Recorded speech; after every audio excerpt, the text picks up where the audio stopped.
Yo, what's going on, everyone? Welcome in to a brand new episode of Snaps. And, well, it's a big boy.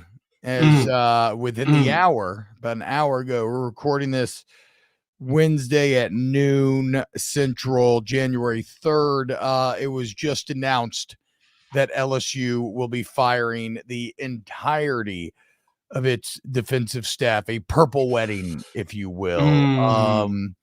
I got the news last night. I'll explain that story. I think it's kind of interesting, but you never quite know if these things are going to come to pass or not. But it appears that it did. So a lot to get to. Aaron, what's going on, man? Feel like 10 seconds while I tweet out the link. Yeah, I bet you feel pretty good right now, and I'm sure LSU fans feel pretty good as well of moving on from what they witnessed this year because you're not used to seeing it. Like I think, me personally, I think LSU, I think great defense. And maybe that's because you and I played in an era of LSU where you were used to watching games that were like 14-10 or 14-7 or the national championship versus Alabama. Like it was always LSU had dudes on that side of the football. LSU was always the talk of like DBU and that side of the football was always just littered with first rounders. And then you turn the TV this year and it was embarrassing. And the stats showed it when it was all said and done. And it just was not even a good look. As we talked about the game from this past weekend versus Wisconsin, a Wisconsin offense that was not, I want to use the word horrendous, but not a very talented offense this year, and they looked pretty damn good. They were horrendous. No, they were horrendous. Look at the numbers; they were really bad. And at LSU beat, this guy Cameron Robertson had a good tweet that lays out what you could call the Tanner Mordecai problem. That is, of the 12 FBS quarterbacks that LSU faced this season, 5 of the 12 either had season or career high passing totals against the LSU defense, a defense that used to strike fear into their enemies. 42% of opposing quarterbacks had their best day of the year against LSU. You finished 104th in stop rate, which is up from the 133rd that you occupied for much of the season, but still 50. If a team got the ball against LSU, they scored 56.4 time, meaning every time the team touched the ball, if you did a coin flip, it was more likely than not that the other team would score. They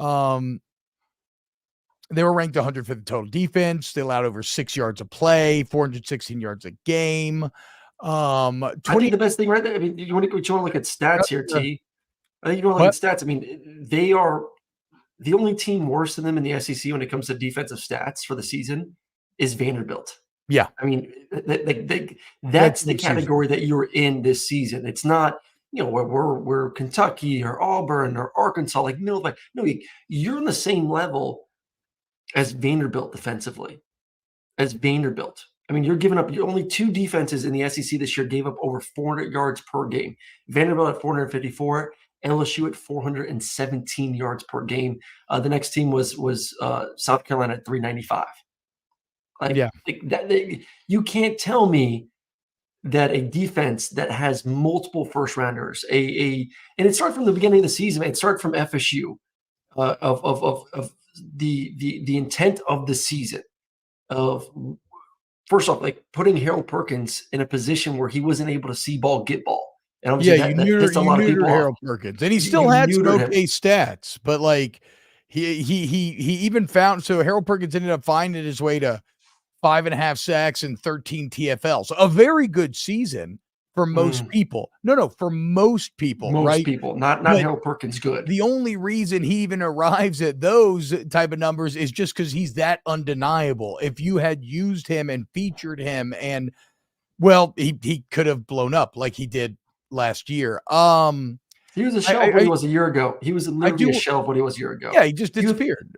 Mike Golick Jr. tweeted very well a few weeks back after one of the big games where he said, man, it just makes me sad watching Harold Perkins Jr. this year. I would say this at the onset of all this, because there is a lot of excitement amongst the fan base, right? And I can never escape the similarities between like medieval times and college football, and the people demanded blood. They wanted heads roll, and they got it, and the people are excited, right? The public execution is taking place. Everybody's out in the street. They're dancing on the bodies. There is a human element of this that I empathize with, and I do feel very badly about, okay? Nobody wants to see anybody lose their job. These people have families. A lot of these are families that would have moved to Baton Rouge recently, and now you have kids who are having to watch other grown adults talk about their fathers in very disparaging ways. I'm just mentioning this to say that I empathize with it, and maybe even that is a bit insincere or calloused, because all this just comes with a but. And the but is that is coaching. And and especially when you accept a job at a psycho college football place. You go be an NFL position coach, you'll make great money, and nobody's going to know who the fuck you are. Nobody cares about who the Cardinals linebackers coach is. Nobody cares about who the Saints safeties and coach is, right? But when you get in the college game and everybody's a little thrown off and a little more obsessed, you're accepting that public ridicule may come if you fail to do your job. And that is the thing, that is the other reality. The reality is, first off, when you take one of these jobs, you operate with a large profile. And the second part is, if you don't do well, you're going to lose your job. Yep. Now you are paid very well, right? And so that is kind of the offsetting portion of all this. And I guess I just don't want people to think that I'm just sitting here completely just not cognizant of there is some sadness here, but at the end of the day, this is a good thing for LSU football, just in terms of on the field trying to win the game. So here's the official statement from LSU head coach Brian Kelly. Quote, "This morning I met with Matt House, Kerry Cooks, Robert Steekles, and Jimmy Lindsay to inform them that they would not return to our coaching staff in 2024. I want to thank each of these coaches for their work on behalf of our football program and our institution during their time here. Decisions like this are always difficult. We do not make them lightly, but they are made with the best interests of our program and our student athletes in mind. Moving forward, we will continue to build a championship caliber coaching staff in support of our mission to graduate champions." So House, Cooks, Steeples, Lindsay, full purple wedding here. I think there's numerous things that would frustrate LSU fans from this season. One, obviously being in the same category as Vanderbilt, which I laid out with a lot of the stats. Two, you look at the schedule and we look at the SEC as a whole this year. It wasn't like this wasn't a very dominant offensive year this season. There wasn't a lot of elite quarterbacks. No, there wasn't a lot of elite playmakers. Like, you look at the West right now, and you look at Alabama, and you look at the fact that Alabama put 42 on you. You look at some of the other scores throughout the season for LSU, and you're like, how are those teams doing? I thought you laid out nicely too, T, where you talk about the quarterbacks having their best game of the season against LSU. So, like, you weren't in the Pac-12. You weren't in some of these conferences that were run by a bunch of elite quarterbacks. You were in as we've seen this year, a weaker SEC, a weaker offensive SEC, and you were still giving up those kind of stats. And then the kind of the trifecta for the entire thing on top of that was you wasted a Heisman Trophy winning quarterback. That's where the real anger. Yeah, that's where the real. Is that where the real anger is? Well, no. I mean, look, I think the real anger is also objectively. Objectively, it was just so god awful as to be inexplicable, right? So, off just looking at the defense, it was probably bad enough to be fired. But if you're talking about what's the motivation behind raising the probably $6 million that it took to clean the entire staff, it's because you had a championship caliber offense. Like, I saw some takes that LSU would have won the Natty with a better defense. Maybe that goes a step too far. What you can feel very comfortable saying, this was absolutely a national championship caliber offense. And if you had it now, if you'd had a very good defense, yeah, you would have been right there. But even if you'd had an average defense, you probably finished top 10 in the country. What's the difference between them and Washington if you had a good defense? I mean, Washington's your perfect essentially brother in this situation when it comes to comparisons here. Your sibling of you both have elite offenses. You're built with quarterbacks that are going to be drafted inside the top 10. You have two of the best receiving cores in America. I mean, those are the two best receiving cores in America. You have two of the best offensive lines in America. Washington won the Joe Moore Award. I thought LSU should have gotten it. LSU was a finalist. Your offense and defense your offenses are identical. And I think LSU is better because they actually have a run game. They've Jaden's legs plus running backs. Like, it was a better offense in Washington. I would take LSU's offense over the Washington Huskies offense today. Yeah. All you had to I mean, do it's awesome was on be an awesome. average Splitting defense, hairs, which but Washington was the majority of the season. That's all you had to do. Yeah, and I mean, you would have certainly beaten Ole Miss. FSU would have still been up in the air. Alabama would have still been up in the air. But again, championship relevant is the verbiage that I'm using. Look at who's back. Our boy, our resident purple and gold Washington fan, Turner Young, $5 super chat. Congrats, Jaden Daniels. I will forever make you this generation's Eric Crouch. Painting that as a Michael Penix Jr. quote. And then Turner Young, Aaron Murray finna make me cry right now. Another $5. We missed you yesterday, Turner. We'll get to Washington. Don't worry, that's coming up later. But yeah, no, because somebody else asked, wait, so everybody at 104.5 ESPN is telling me that they can, that's a local radio station that I'm on here, very plugged in LSU. And they're like, everybody's telling us that they don't have the money to make this change. So what happened? And this is where I think it gets a bit fascinating. So last night, I'm watching Killers of the Flower Moon, all 4 hours of it in one go. My family's out of town. Oof. And so a much needed intermission, I get a text from my guy, a very plugged in guy, and it's like, hey, it's happening. I'm like, what? So I call him, we talk for a bit. And this is a guy who is very, very plugged in, right? And not even he learned about this until very recently. So basically, I guess what I'm saying is, like, whatever the truth of the money was, because I heard a lot of different things, and there's multiple sources, and everybody tells you different things. You never quite know what to believe in college football, and everybody thinks they know, right? But I'd heard that they tried to get the money and weren't able to get it, blah, blah, blah. But there was, and this is how, and I'll say this for Scott Woodward, the AD, nobody knew about the Brian Kelly hire. And everybody seems to, like, it is so hard to keep a secret in this town. This is a very much a small, like, whatever you'd say, like a small village, big town sort of, like, word gets around is all I'm saying, right? And nobody knew about Kelly. There was incredible misdirection where the most plugged in people thought it was Lincoln Riley. Even people flew out to see Lincoln Riley stuff for a meeting that never happened. But so the point is, this was pretty masterfully done in terms of getting all the ducks in a row, get the money lined up, and finding that money somewhere, but then not having anyone know that it was actually going to happen. So, was this decision from your conversation? Was this decision made pre or post bowl game?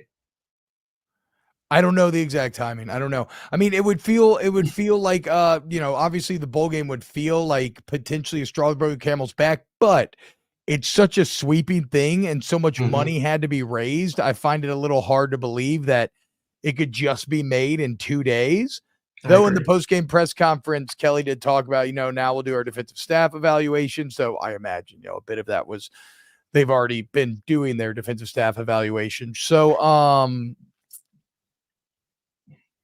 it was especially interesting because as I'm watching Killers of the Flower Moon, which I would recommend, by the way, very good movie, y'all.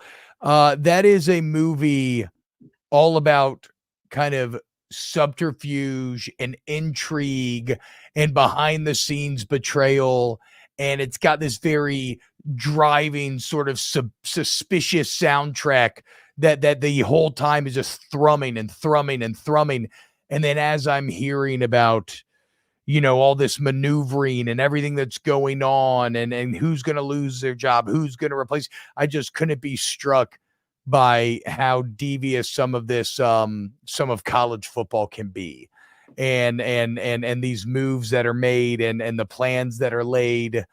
And what I don't know is if they have a DC lined up already.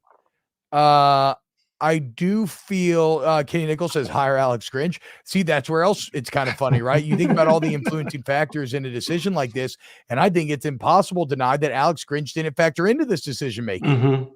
Because you saw how much damage it's done to not just the actual wins and losses of the USC program, but to the belief in Lincoln Riley. As all of a sudden, everybody thinks Lincoln Riley sucks, which is crazy. When he was 11-1 going to play in the Pac-12 championship, we thought he was maybe one of the best coaches in the entire country. Now we're like, is he even tier 2? So I think that played a role. In terms of what's next, I don't know about DC. I feel there is a lot of rumors again, but nothing's ever official until it's official. The prime Mm-hmm. example of this is my old man is like best friends with Ed Ogeron. Told him one year he was coming to be LSU's defensive line coach.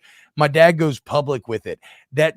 Told him he could. That same day, Lane Kiffin flies in a helicopter to Destin, where Coach O is on vacation, offers him multiple hundreds of thousands of dollars more, and takes him to Tennessee. So anything can change last minute.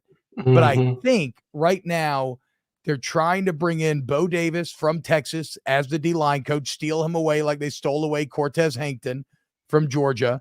And they're trying to bring in bring Corey Raymond back, the godfather of DBU, to try to resuscitate some of that defensive backfield. And then in terms of DC, I'm not sure in that regard. And again, I don't know if those moves are going to go through, but that's the ideas that I've been hearing from a lot of different directions. Like that's something, it's all over Tigers. I don't think that's anything that's really blowing anybody's mind.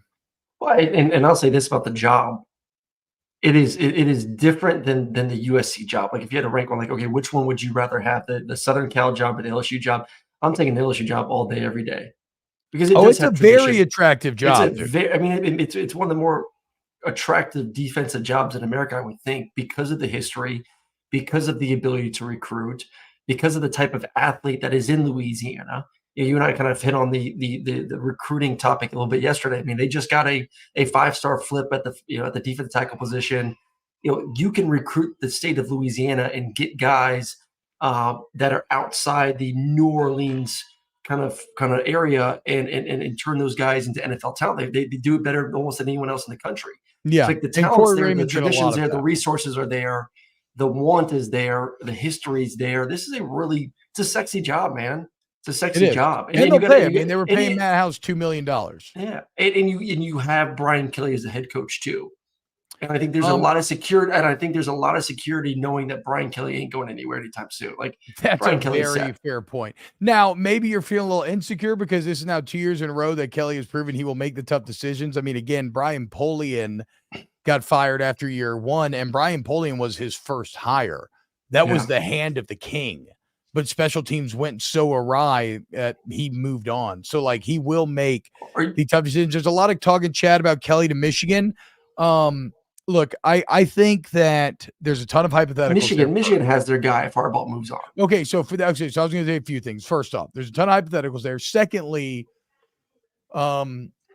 it always remember, guys, it behooves any agent to keep their client's name in any job opening because it becomes leverage to get more money. It's why I still don't believe that A&M was going to hire Stoops, though maybe they were. Like, you always want your guy's name to be involved.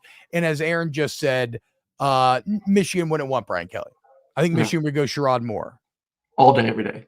All day, Yeah. every day. I mean, he's what you've seen from the offense for Michigan, the fact that he was the Ooh, head that coach for the Alabama majority of the times. game plan was a masterpiece. Yeah, he is going to be the next guy if Harbaugh does decide to move on.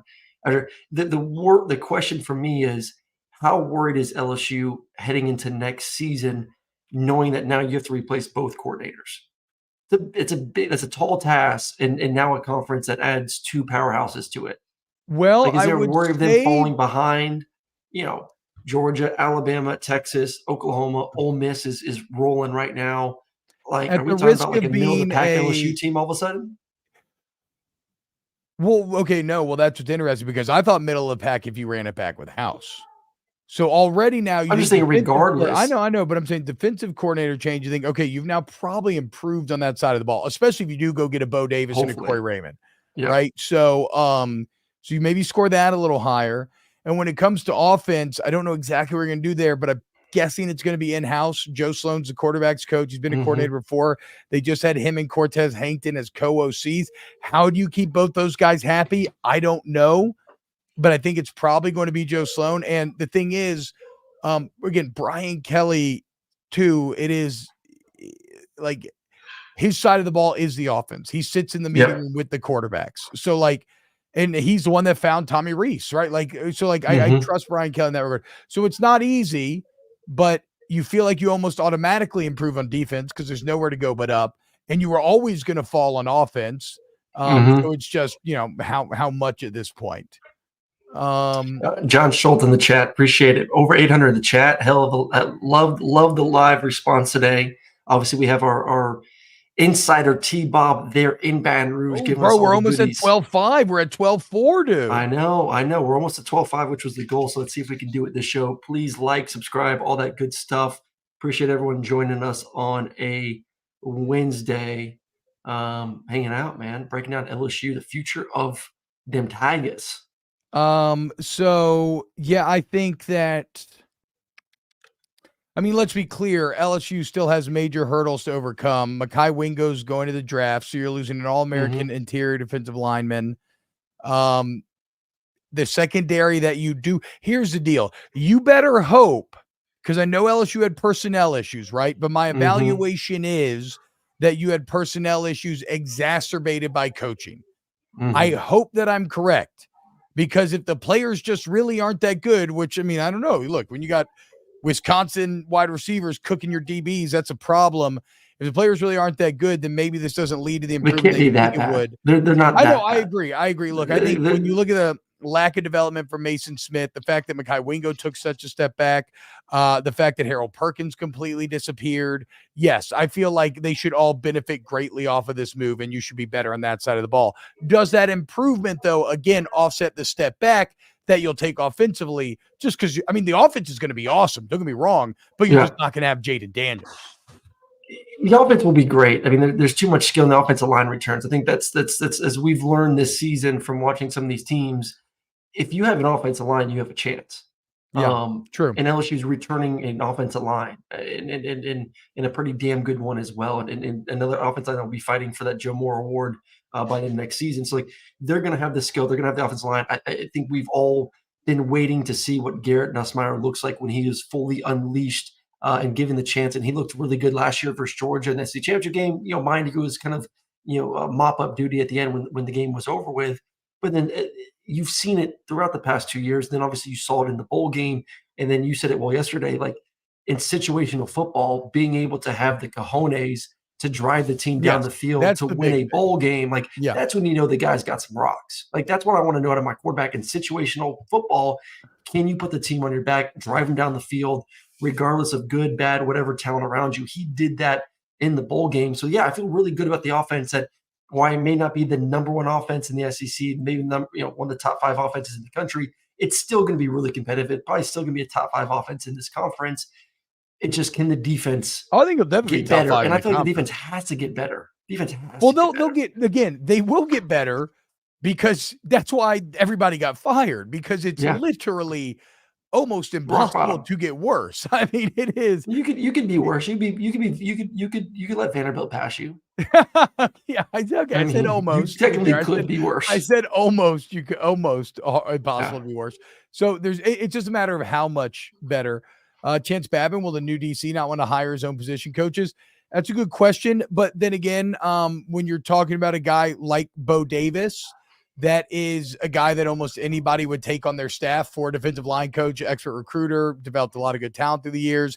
And when you're talking to a guy like Corey Raymond, especially in Louisiana, he's a Louisiana legend in terms of understanding the culture, how to land guys.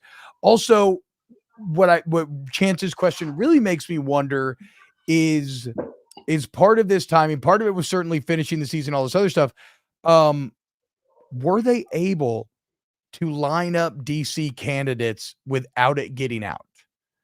That's because as I said, would they have cared? Like, does that matter though? I mean, does that really matter? What? Like keeping it a secret? Like, does that? Well, why would you care? No, my point is whether it mattered or not, they did it. Well, because they don't. But I mean, no, they had everyone.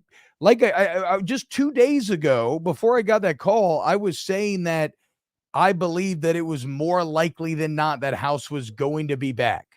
From everything I'd heard, you and I have also talked offline about how there was. Well, I would say this: even a couple weeks ago, I think Brian Kelly thought Matt House was coming back, unless he was doing some deep level games that go beyond what I think makes sense. Well, also you and I kind of talked offline about the possible other powers in this situation that were kind of making the decision of we want to move on. Yeah. I mean, Well, it's yeah. not So it's we know it's not always the coach that has the final say in these spots. And not I don't know if Brian Kelly did or did not, come down with the hammer and say enough's enough, especially after the bowl game. But like there's a lot of people who especially in this part of the country have a hand in the cookie jar when it comes to making these see, and decisions, this is where it gets tough because it's just tough to know what to believe because it was especially in a kind of corrupt my ass state like feeling. Louisiana. True. I mean, you laugh, but I know. depressingly true. I think the thing where it gets in that's just really hard to parse is so. Like I said originally, I think Brian Kelly was even kind of saying that House was going to be back, but what's the motivation behind that? Yeah. Was he told we don't have the money, or did he want to Mhm. keep him? Was it coming from above him, or was it all a game? And the whole time he was saying this, it was never going to be happening. Like you just don't know. The political machinations in college football are fucking fantastic. Like Greg Lamont raises a good point in the chat, talking about how a lot of us on local radio were kind of used as mouthpieces for this stuff and always are, saying I'm just convinced Woodward was floating this narrative to put pressure on the money people, right? We don't have the money. We don't have the money. See the Mhm. bowl game, and they're like, "Well, fuck it, coach. Here's the money." So I cannot say how any of this went down with exact certainty. Um, I have trouble believing that it all went down post bowl game, but maybe so. I'm going to be interested to see how fast they move on a DC hire. I think that'll tell us how much and how long this has kind of been in the works for. I feel like you gotta make it sooner rather than later, though. I mean, this you can't just you have to one obviously roster retention. Two, you get a lot more time with players than a decade ago. Like you get to actually meet with these guys in the offseason to start implementing your game plan. Obviously, there's spring ball that's coming on. There's the true, I guess, the second signing day that's coming on. So I don't think The this is something timing, that the you timing doesn't make sense. It's not ideal because you had guys leave that maybe wouldn't have left, but yeah. it's also not bad because of what you just said. No, it's not terrible, but I'm not saying like you don't want to give this a month. I think this needs to be done the next couple weeks. Yeah, no, oh, sorry. Yes, no, the hire needs to be made sooner rather than later. Yes. What I'm saying is, like, if you had maybe announced his firing even a bit earlier, like, does a Mekhi Wingo go to league? Maybe so, because he loved Okay. Robert Steeples all the way from high school. Like, that's one of his boys, and he also got fired. So maybe he'd just be done with it anyway. Colby Now, Myers see, in the this chat. this Dave is Aranda. If Dave Aranda would let go, I think this would have been done a little bit sooner. But Dave Aranda I obviously don't back at Baylor.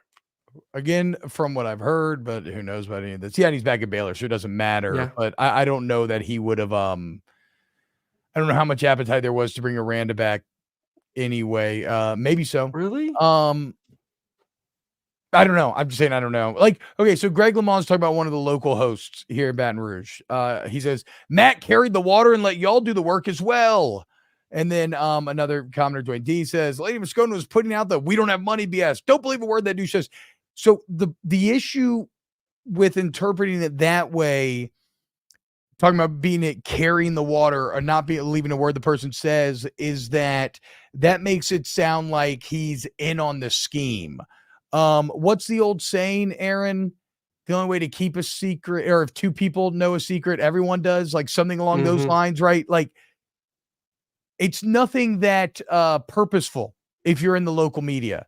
At least not if they're trying to truly keep it secret. Like the people who are telling me stuff, the people who are telling Matt stuff, they believe what they are telling you.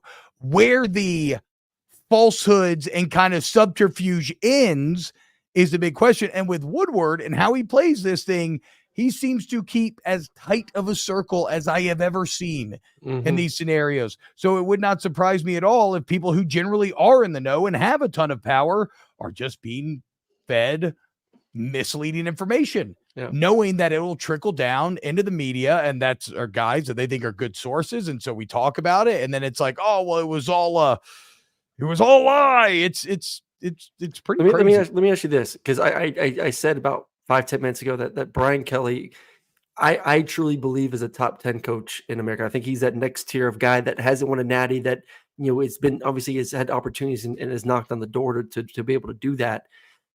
But if it is year 4 and they do take a step back, Well, this would be year 3. this is year Oh, This is excuse me. year three. Year three. My apologies. Whatever. Year 3, year 4. But year 3 is the big year, though. Like year And 3 is the he's year. been painting it as the big year. He has It been is the big painting it year. as Well, even he made the excuses before to start this the season. Well, yeah, he made the excuses before this season, saying like, guys, like everyone is kind of going crazy because we won the women's basketball national championship, we won the baseball national championship, like both coaches in their second season. So now all of a sudden the joke was, oh my God, football year 2 with Brian Kelly, a coach of that caliber, he's going to break through and win a natty. And he's like, guys, like pump the brakes. Like we have some major issues on defense, especially in like he told us, and we all thought he was kind of BSing, but it ended up being true. Like they weren't good on that side of the football. But this is year 3. Mm-hmm. You're having to make major changes with both OC and DC. And you're losing a Heisman winner. If you do take a major step back, say LSU 7-5 next year. Oh, that would be. I mean, have you seen their schedule? Though 7-5 seems hard to believe. So LSU schedule's interesting in that they play 10 of 12 Power 5 teams, but when you think about how you think about these teams today on January 3rd, it's not quite as intimidating as it seems on the surface. First off, thank you, William Anthony. He says 3 people can keep a secret if 2 are dead. Exactly, right? That's what I was trying to get at. But so LSU opens with USC in Vegas. Looked way more intimidating 6 months ago, right? They don't even have a quarterback now, trying to figure it out. They have, and then I'm just going to run the big ones here. South Carolina, way down. UCLA, down. Ole Miss, okay, we'll give Ole Miss that. But it's at home. At Arkansas, at A&M, that doesn't feel like you thought it would. Alabama, obviously, but again, Alabama's at home. At Florida, Florida's way down. Then Vanderbilt, and then even home versus Oklahoma, who you would have thought was very good, but now is working an entire new offensive line, a new quarterback, and the defense continues to disappoint on the biggest stages. So I see 2 losses there. Yeah. So like a full 7-5 would be a disaster. Oh, it would be a disaster. I'm just saying, like, this is a big year. Kelly's going to have to stack another big win a la Alabama. Like he's done a good job of beating the teams he's supposed to beat. Like look at LSU's 3 losses this year. It's to top 10 teams. It's to Florida State, Ole Miss, and Alabama. There's no shame in those losses, but Kelly was brought here to start to win those games. And year 3 is going to be when people are going to want to win them. Hayden makes a really funny and crazy comment in this whole thing. What's wild is we still got 10 wins with a historically bad defense. Like that is pretty amazing. To be that bad on one side of the football and to still get 10 wins. That's how you come up with the money to do this because you fucking wasted the offense. Yeah. You wasted such a good offense. But how many teams could be that bad on one side of the football and still get to 10 wins? No, I agree. But that's where it's like even when JD Daniels wins the Heisman. But I think it's also it's the offense, T, but it's also part of the reason why I do believe Brian Kelly is the right guy. Like to be able to keep the ship moving in the right direction. Oh, that's fair. That's fair. And to keep because I've been a part of locker rooms where one side of the football is not great, and you can feel the pressure. You can feel guys on the other side of the football get really pissed off and frustrated, and it can divide a football team. It can cause issues in the locker room. And I never really felt like that was going on in Baton Rouge. Like I still felt like that team showed up every week and fought on both sides of the football. And obviously one side really put the other side on its back. But like for him to be able to navigate those waters with that bad of a defense and still get the 10 wins and get a Heisman Trophy winner on offense, like I think that does show you the caliber of coach that he is.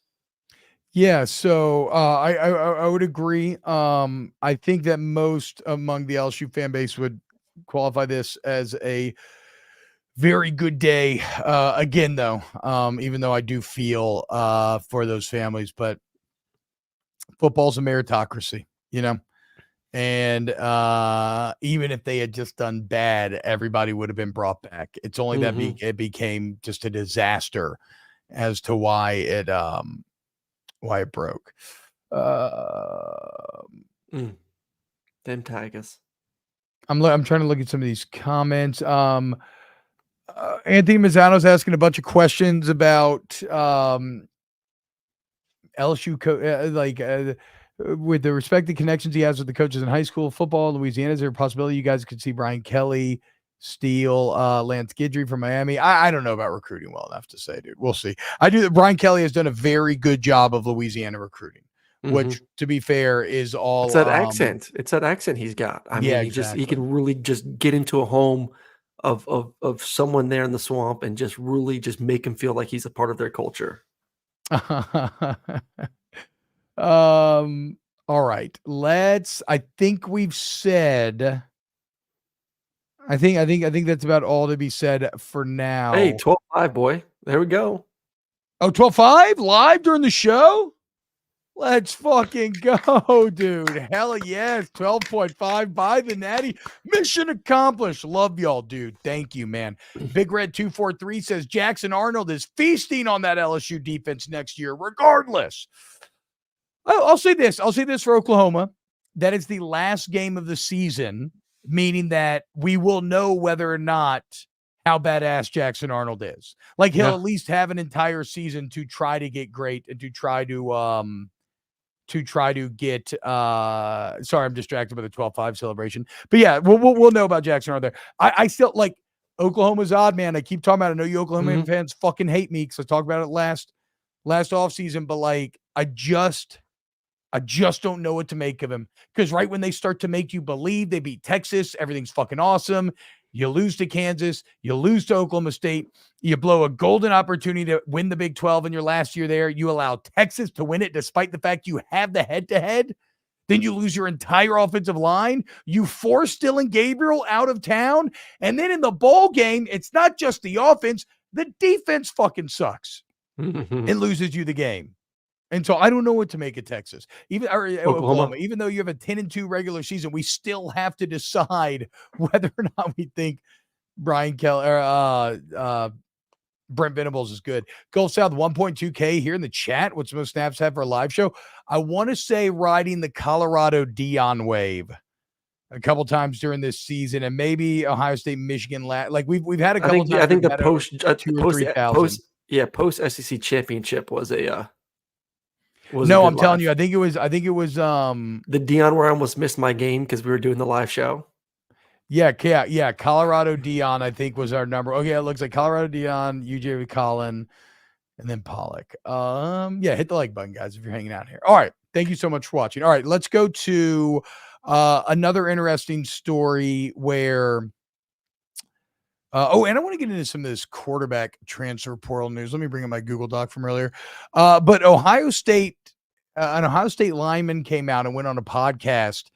And when it rains, it pours for Ryan Day. He came out on this podcast and basically said they didn't practice that much for the bowl game. He said they did some light workouts, some light practices, which again, you don't want to do like a full-on another camp. No. But how he said it made it seem like their focus was kind of elsewhere. And look, we know what the calendar is, so that would kind of make sense. It's just it just comes at the worst possible fucking time for Ryan Day. Because already, and it's so crazy how things could change. I mean, last year he's one play away from winning a national championship. I think they would have beaten TCU. Not like Georgia beat them, but they would have beat them. They would have beat them. So he's one play away from winning a national championship. Now, he's lost 3 times in a row to Michigan. He just lost to Mizzou. He's got to sit around here saying that they didn't really practice that hard or work that hard leading up to it. That podcast has now been deleted to tell you that somebody got a little defensive and made them delete it. And on the kind of ancillary part of the story, like LSU just had a very good tackle leave, Lance Hurd, right? And everybody's like, why? And it's like, well, LSU didn't want to pay him how much Hurd wanted. But in that same pod, the Ohio State lineman is talking about a teammate that just left for Miami that's getting $1 million a year from Miami. So if you have a player leave your roster, just understand they're just doing it a lot of times for playing time and to make more money, which are like the two most understandable things in the entire world. But yeah, just kind of shit seems to be swirling around Ryan Day right now. Well, and I'll somewhat defend him here with the whole practice. I mean, one, like it is bowl practice, and you and I have been there before. Like, it is a mixture of fun / getting reps for a lot of the young guys. Like, I remember there's practices where I didn't even practice. Like, it was literally just I grew up in Les Miles. We used to do fucking camp. We had See, fall we camp didn't. part two. It was so stupid. We had a couple of days where literally, like, I would sit on the sidelines and we would just scrimmage the young guys. Like, it was like, all right, twos versus twos. We're gonna do a scrimmage and we're just gonna let those guys kind of get some reps because they've been kind of scout team guys the entire year. It's like, and then obviously you're doing the traveling, you're doing this event and that event, and all, there's a million things. But to defend him, as soon as the portal opened, not that they got completely gutted, but they had some key pieces leave. And I think and then this goes to the calendar issue that you and I have talked about. Like, how easy is it to game plan and get ready for a bowl game when you're Ohio State, knowing that you're not in the playoffs, when you know that you have to go find a quarterback, and you have to go find this position, you have to go find that position, when you're trying to figure out ways in which you could be more competitive with Michigan. And you're trying to work in a new quarterback because you don't have Kyle McCord.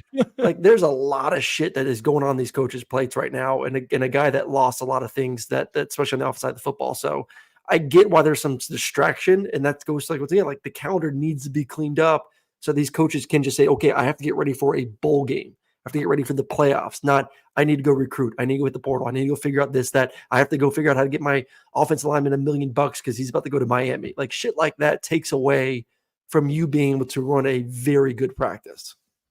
I agree, but okay. To be fair, I think you're exactly right. Like, too much is going to be made of this story. Way too much. But it will be made. You know what I'm saying?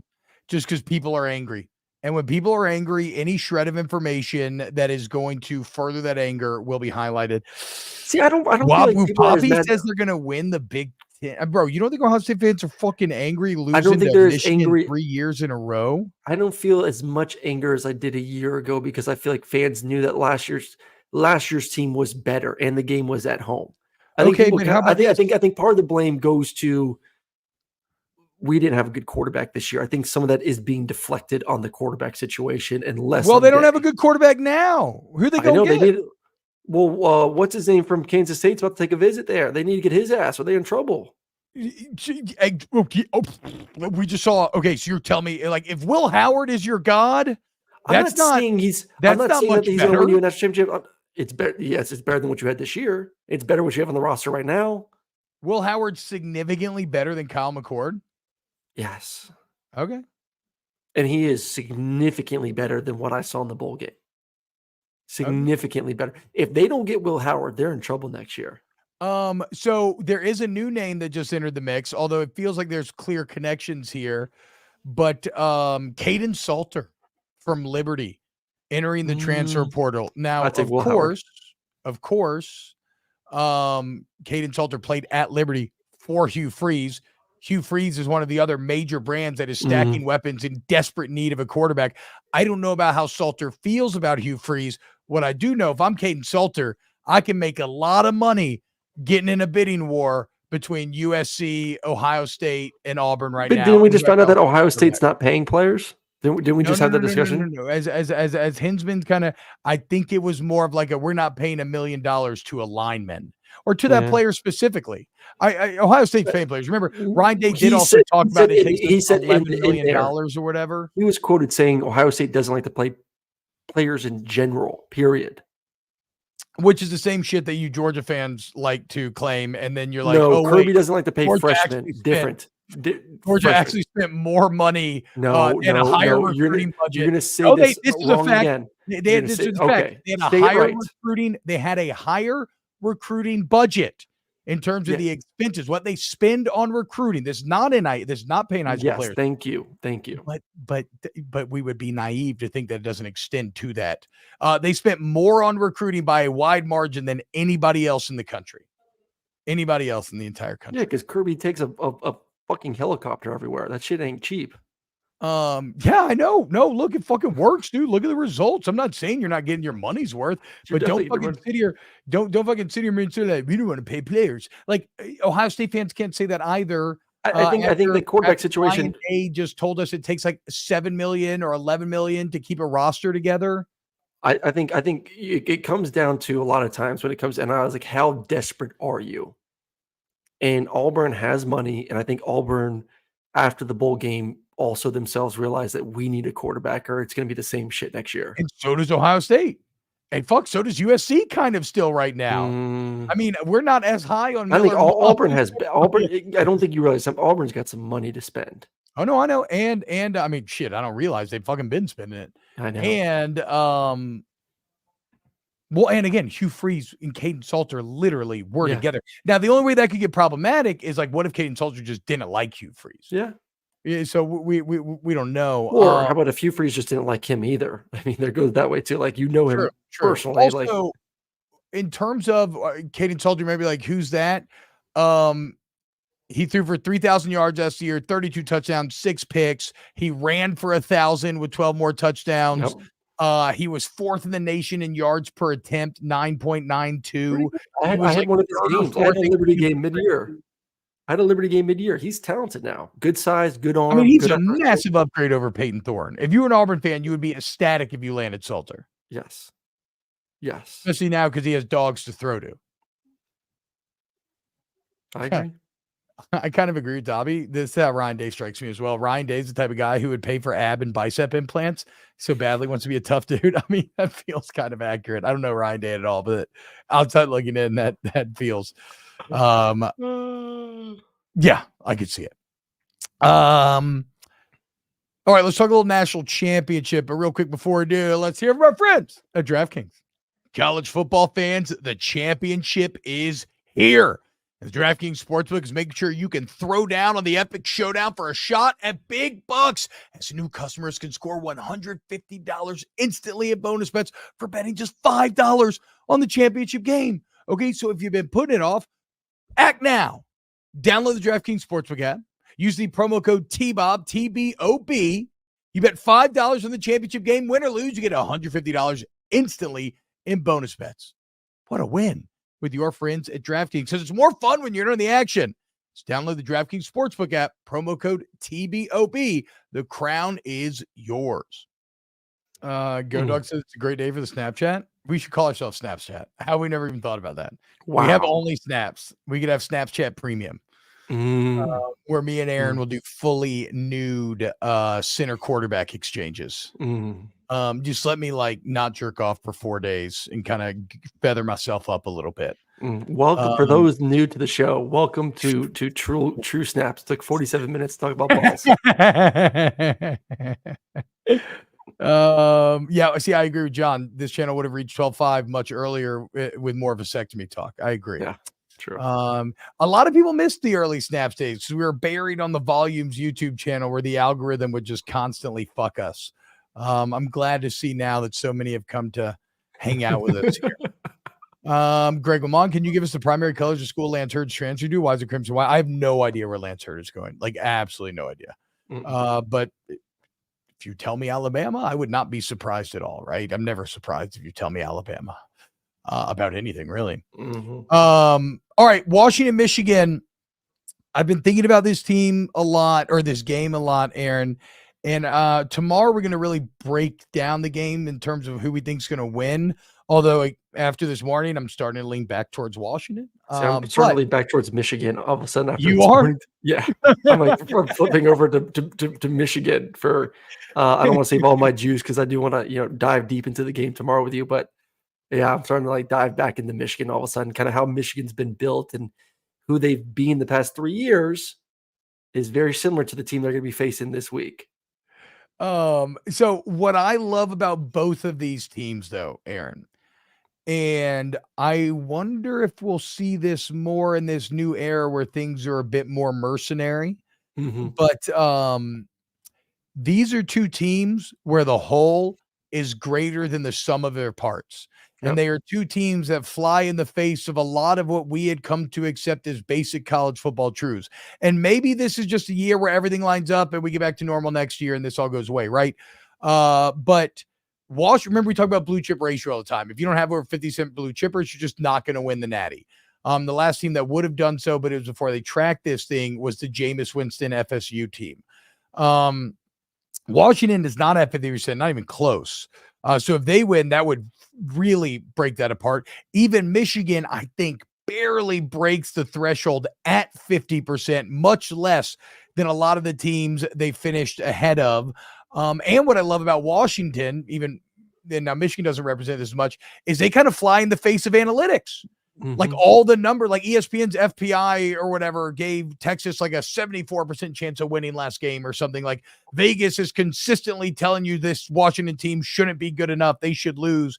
And yet, because of the human element, because of the concept of team, where football is still the ultimate team game, because of intangibles, because of situational toughness, both these teams now find themselves in the national championship. And this year, college football, they are clearly the best teams. Their resumes are unassailable. Washington's resume, the Pac-12 was the second best conference this year. They'd be the top 5 finishers in the Pac-12.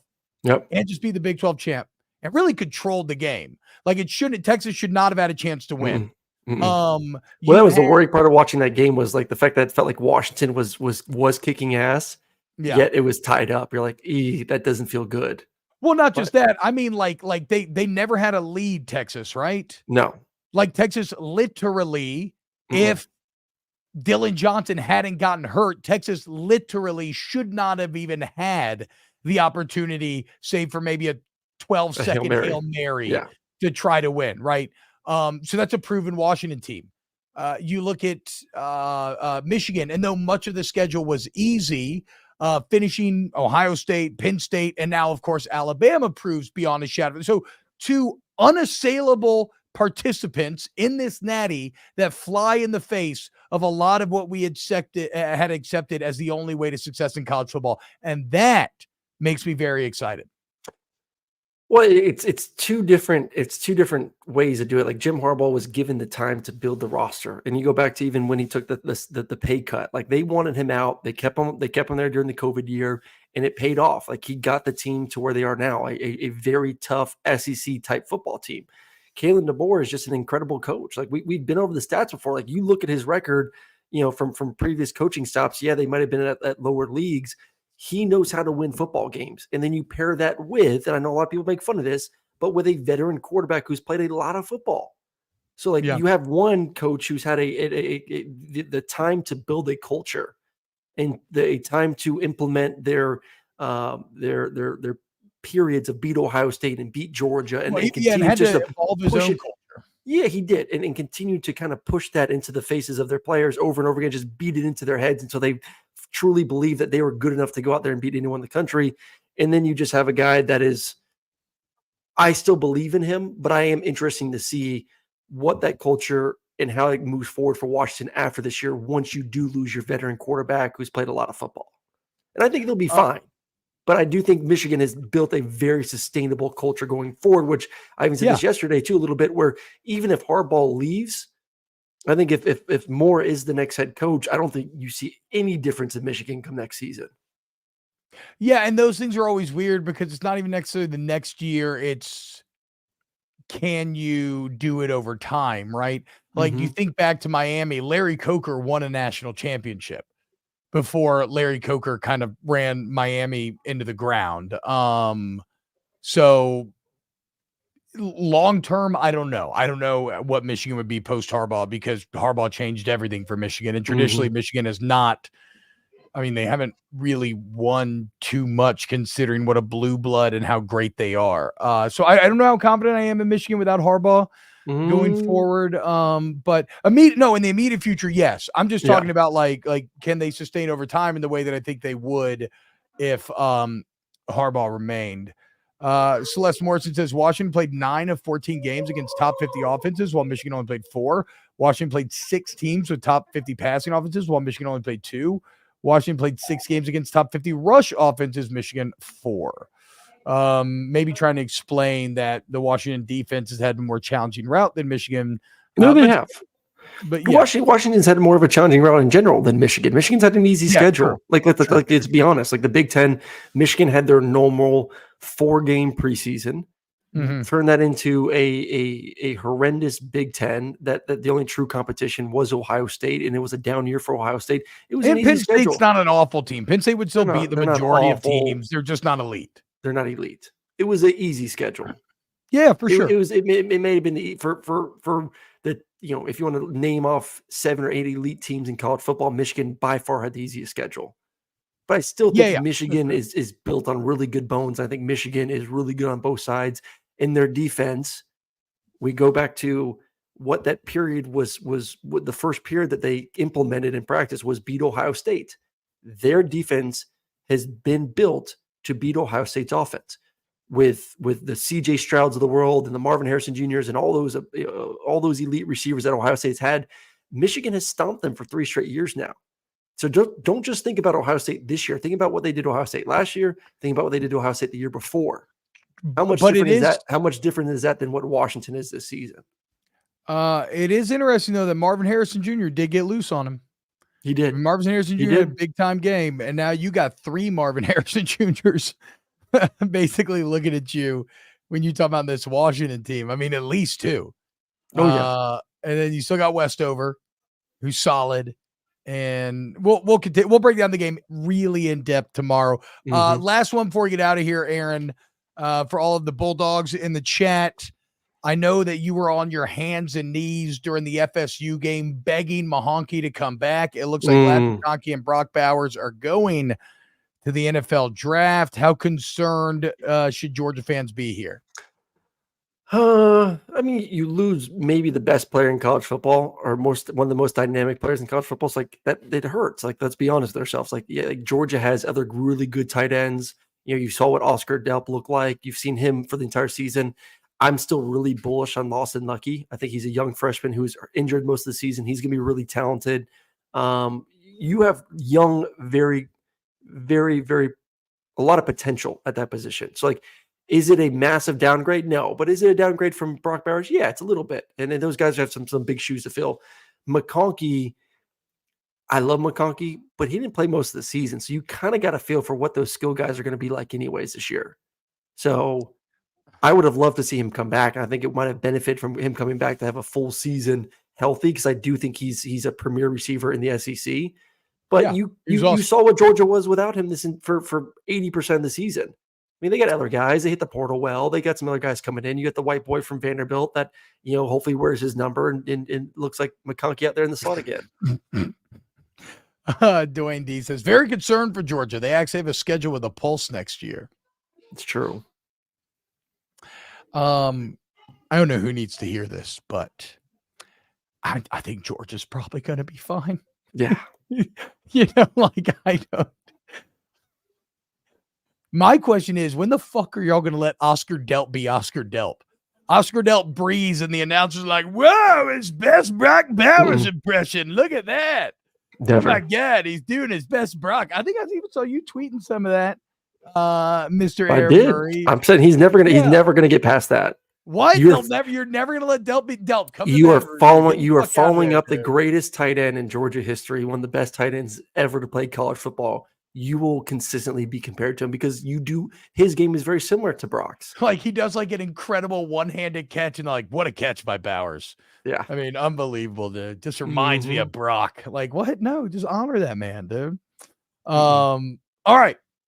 We love you so much. Thank you all so much for being here. Yeah, 12-5. That's awesome, guys. Thank you. Goals accomplished. Pop the bottles. Actually got a real nice bottle of whiskey right here I might get into. Because my family's out of town. All I'm doing is watching movies, playing WoW, and drinking. It's awesome. It's like my ideal life. Not really, but for a couple days, yes. I'm T-Bob Hebert. He's Aaron Murray. We got a ton of great content coming up through the National Championship into the offseason. We do the show year round, by the way, guys. So hit the like button, sub to the channel, and yeah, we love you. We'll see you tomorrow for more snaps.